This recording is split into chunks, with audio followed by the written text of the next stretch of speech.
Hello friends, स्वागत है आप सभी का मेरे यूट्यूब चैनल पर। मेरा नाम है रिजवान और आप देख रहे हैं MR बाय स्टडी। तो जो इसके पहले जो वीडियो बनाई थी वो उसमें ज्योग्राफी के इंपॉर्टेंट क्वेश्चंस थे और इस वीडियो में हिस्ट्री और पॉलिटिकल साइंस के इंपॉर्टेंट क्वेश्चंस आपको मिलेंगे। तो वीडियो को लाइक करते ज़रूर चलना और चैनल को सब्सक्राइब नहीं करा हो तो चैनल को सब्सक्राइब ज़रूर कर देना, ठीक है ना। स्टार्ट करते हैं अपना सेशन। तो सबसे पहला क्वेश्चन है हमारे सामने कि लोथल सिंधु सभ्यता का एक स्थल किस राज्य में स्थित है।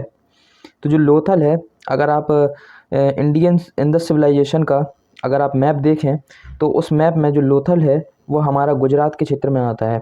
तो हमारा राइट आंसर हो जाएगा गुजरात।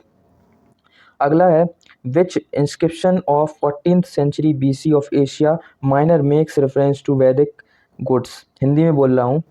14वीं शताब्दी ईसा पूर्व का कौन सा शिलालेख एशिया का नाबालिग वैदिक देवताओं का संदर्भ देता है। तो इसका आंसर हो जाएगा बोंग हैज़ कोई। ठीक है, बोंग हैज़ कोई इसका आंसर हो जाएगा। अगला प्रश्न है इन विच स्क्रिप्चर डज द गायत्री मंत्र अकर्स। हिंदी में बोल रहा हूँ, गायत्री मंत्र किस शास्त्र में होता है। तो गायत्री मंत्र ऋग्वेदा में होता है। अगला प्रश्न है कौन सा वेद सबसे पुराना है। तो सबसे पुराना वेद भी ऋग्वेद ही हो जाएगा हमारा। पांचवा प्रश्न है महाभारत किसके द्वारा लिखा गया था। तो महाभारत लिखा था महर्षि वेद व्यास ने। ठीक है, अगला प्रश्न है हर्षवर्धन के दरबारी कवि कौन थे। तो हर्षवर्धन के जो कोर्ट पोएट थे उसको दरबारी कवि कहा जाता है, वो थे बनाभाटा। ये प्रश्न पूछा जा सकता है प्रवेश परीक्षा में, तो आप इसको इम्पोर्टेंट टिक कर लीजिएगा। अगला प्रश्न है गौतम बुद्ध का जन्म स्थल। तो गौतम बुद्ध का जन्म स्थान या स्थल कौन सा है। लुम्बिनी है।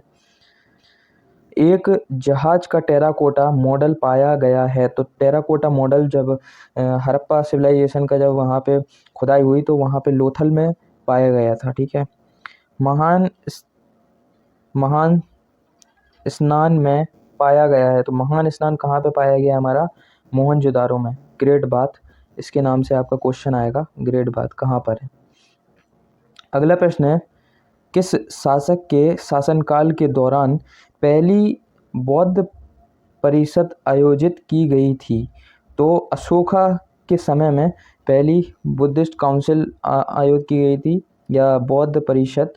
ठीक है, अगला प्रश्न है कुषाण काल के दौरान भारत का विदेशी व्यापार सबसे व्यापक था।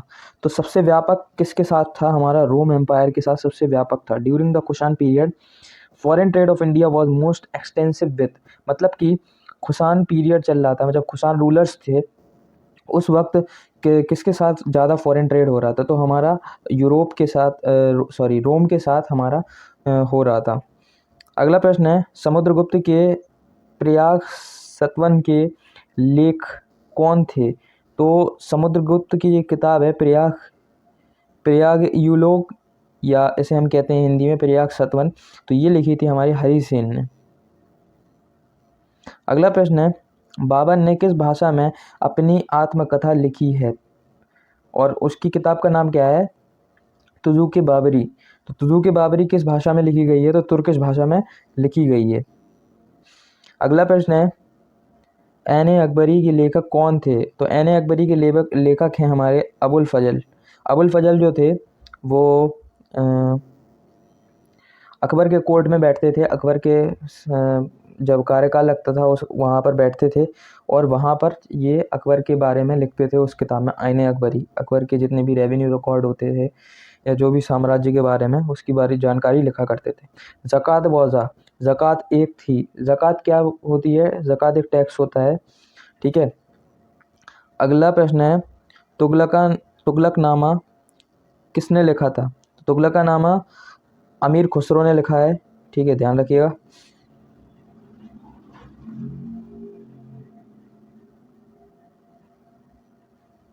अगला प्रश्न है आगरा का किला किस मुगल शासक द्वारा बनाया गया था। तो आगरा का किला बनाया गया था अकबर द्वारा। अगला प्रश्न है ग्रैंड ट्रंक रोड मूल रूप से द्वारा बनाया गया था? तो किसके द्वारा बनाया गया था?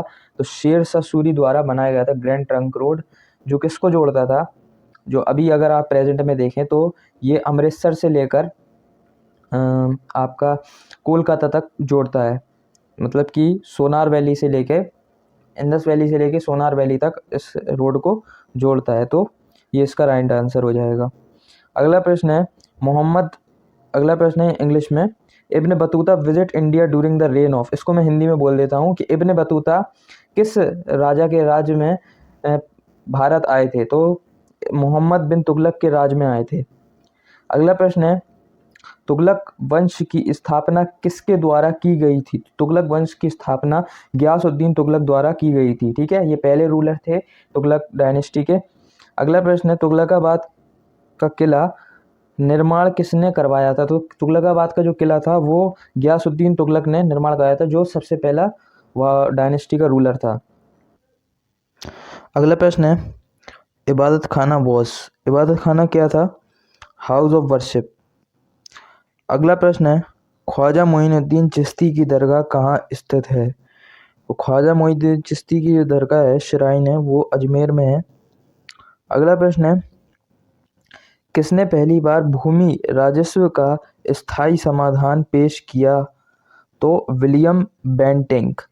अगर आपने हिस्ट्री में पढ़ा हो परमानेंट सेटलमेंट के बारे में, तो परमानेंट सेटलमेंट जब लागू हुआ था तो विलियम बेंटिंक ने ही इसको स्थापित करा था।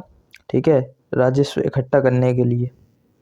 अगला प्रश्न है, नवाब में से किसने प्लासी की लड़ाई लड़ी थी? तो किस नवाब ने लड़ी थी? बंगाल का नवाब था, उसका नाम था सिराजुद्दौला। अगला प्रश्न है, भारत के पहले गवर्नर जनरल कौन थे? तो वैरेन हेस्टिंग्स जो थे भारत के पहले गवर्नर जनरल थे। अगला प्रश्न है, कलकत्ता का संस्थापक किसे माना जाता था? मतलब कि फाउंडर, कलकत्ता को फाउंड किसने करा था? तो जॉब चारनोक ने। अगला प्रश्न है, चित्तूर के अपने अभियान पर अलाउद्दीन खिलजी के साथ किस फारसी विद्वान ने भाग लिया? तो किस फारसी विद्वान ने भाग लिया था? तो अमीर खुसरो ने भाग लिया था। अगला प्रश्न है, सब्सिडियरी अलायंस की नीति का पालन किसने किया? तो सब्सिडियरी अलायंस की पालन करा है हमारे लॉर्ड वेलेस्ली ने। उस टाइम पे जब विरोध हो रहा था इसका, तो ये नीति अपनाई गई थी। अगला प्रश्न है हमारे सामने, 1857 के विद्रोह के दौरान गवर्नर जनरल कौन था? तो 1857 के विद्रोह के दौरान लॉर्ड कैनिंग जो थे वो थे गवर्नर जनरल।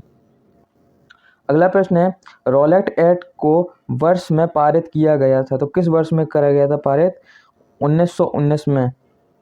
अगला प्रश्न है, करो या मरो आंदोलन को अन्यथा के रूप में जाना जाता है, तो इसका दूसरा नाम क्या है?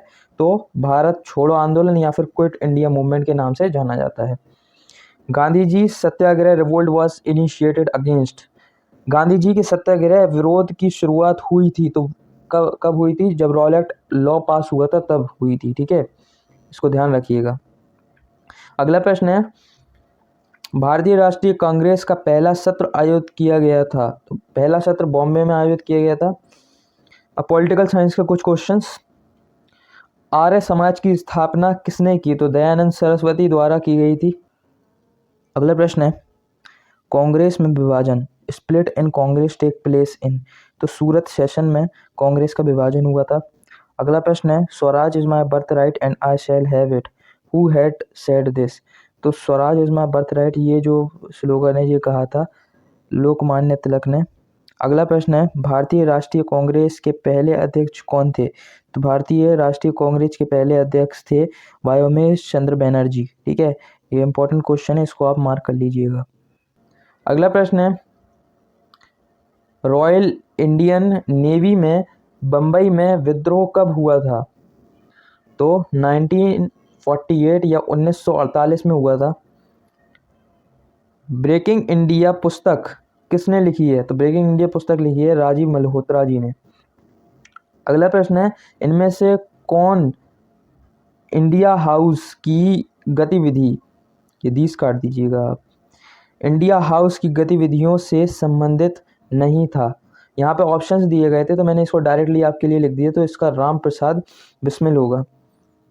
ठीक है, अगला प्रश्न है, राष्ट्रीय स्वयंसेवक संघ के संस्थापक कौन थे? तो राष्ट्रीय स्वयंसेवक संघ के संस्थापक थे केशव बलराम हेडग्यूवर।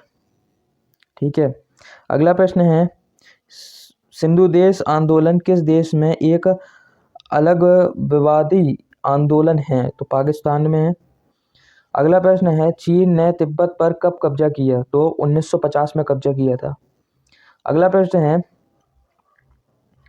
फंडामेंटल राइट्स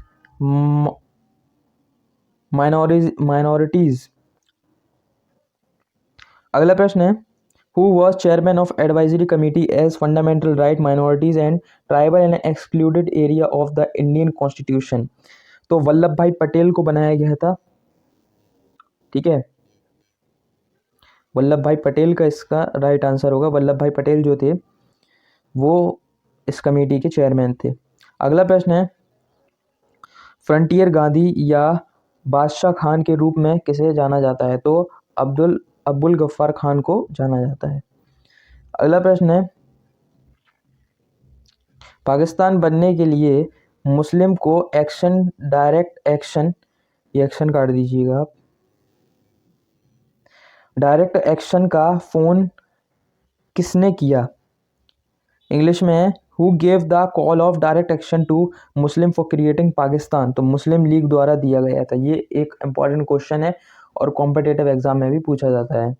अगला प्रश्न है, निम्नलिखित में से कौन सा शब्द भारतीय संविधान की प्रस्तावना में शामिल नहीं है? तो देखो, जो भारतीय संविधान की जो प्रस्तावना प्रीएम्बल, उसमें सेकुलर शब्द भी आता है, डेमोक्रेटिक शब्द भी आता है, सोवरेजन भी आता है, बस एक शब्द नहीं आता है, वो है फेडरल। तो फेडरल हो जाएगा इसका आंसर। अगला प्रश्न है, आखिरकार संविधान को अपनाया गया? तो 26 नवंबर 1949 को अपनाया गया था। अगला प्रश्न है,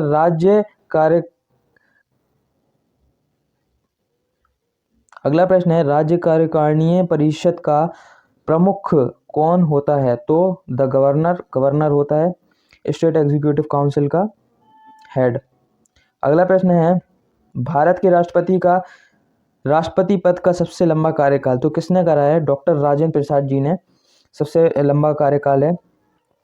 अगला प्रश्न है, भारत ने किस देश से राज्य नीति के निर्देशक सिद्धांतों के प्रावधान लिए हैं? तो आयरलैंड से लिए हैं। ये भी इंपॉर्टेंट क्वेश्चन है। अगला प्रश्न है, the guardian of constitution of India किसे कहा जाता है? भारत के संविधान का संरक्षक, तो द सुप्रीम कोर्ट को कहा जाता है। अगला प्रश्न है, वर्तमान में हमारे संविधान में कितने मौलिक कर्तव्य हैं? तो मौलिक कर्तव्य हैं हमारे 11। अगला प्रश्न है, नर्मदा बचाओ आंदोलन शुरू हुआ 1985 में। चिपको आंदोलन की शुरुआत की गई थी 1973 में। अगला प्रश्न है, निम्नलिखित में से किस राजा ने जम्मू और कश्मीर रियासत का विलय भारत के राज्यों के संघ के रूप में किया? तो हरि सिंह, उस टाइम पे जो जम्मू कश्मीर के जो राजा थे उस वक्त। अगला प्रश्न है, राज्य पुनर्गठन आयोग में शुरू किया गया था? तो 1953 में शुरू किया गया था। अगला प्रश्न है, वर्तमान में भारत में राष्ट्रपति हैं? तो रामनाथ कोविंद जी। अगला प्रश्न है, chief minister of Madhya Pradesh के मुख्यमंत्री? तो शिवराज सिंह चौहान। इसको भी आप याद कर लीजिएगा, अगर किसी को पता नहीं हो तो उसको भी बता दीजिएगा। ठीक है, तो ये थे कुछ क्वेश्चंस, और अगर आपको कोई भी प्रॉब्लम हो तो आप टेलीग्राम ग्रुप तो ज्वाइन कर ही चुके होंगे वहाँ पर, और अभी तक आपने चैनल को सब्सक्राइब नहीं करा तो चैनल को सब्सक्राइब कर लें, जिससे कि आपको लेटेस्ट अपडेट मिलती रहे। ठीक है, और भी कोई अगर डिटेल इन्फॉर्मेशन देनी होगी मुझे तो मैं दे दूंगा आपको, वीडियो बनाकर भी और टेलीग्राम पर भी। ठीक है, तो फिर मिलते हैं अगली वीडियो में, जब तक के लिए जय हिंद।